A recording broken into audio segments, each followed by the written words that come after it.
Hello students, let's continue to talk about this example in page 3 of our 9.3 package, and we want to calculate f of a or f of b.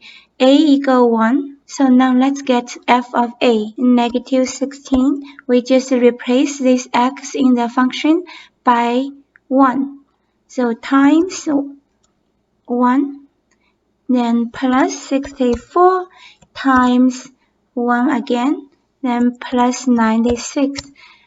We get a 144. So everything is a 144 because A is 1. B, the first number is 2, and the next one 1.5. Then later on, we let the B approaching A. So from the right side.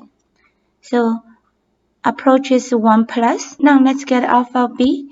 It equals negative 16 times 2, then shift 6 to the square, plus 64 times 2 again,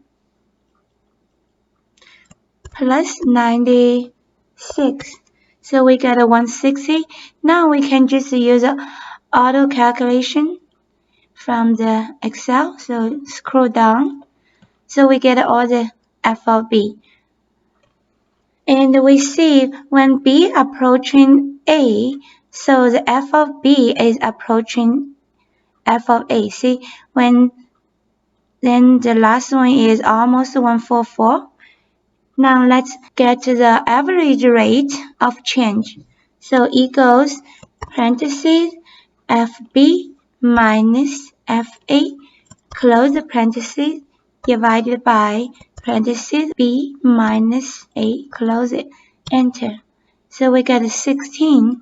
Now let's scroll down to get all the average rate of change. You see as b approaching a, fb approaching fa, then this rate of change approaching 32. Let's explain. So in the class we talk about fb, the numerator fb, fa, as b approaching a, since b is almost 1, right? Approaching a, fb minus fa approaching 0. So when in the class we talk about how could we get a 32, because the rate of change fb minus fa divided by b minus a. So when fb minus fa approaching 0, just because b is approaching a, equivalent means b minus a is approaching 0. So now we now turns to be the average rate of change. This is 0 to 0 form. We talk about 0 to 0 form could possible have 3 cases. Could it be a finite number, or could it be 0? If the numerator and denominator approaching 0, the speed is the same, we get a finite number. When the numerator approaching 0 faster than the denominator, we get 0. If the denominator approaching 0 faster than numerator, we would get infinity. So for this case, we actually get the first one. So they are same speed to 0. So we get a finite number 32. We could draw the graph. This is a quadratic function, we know.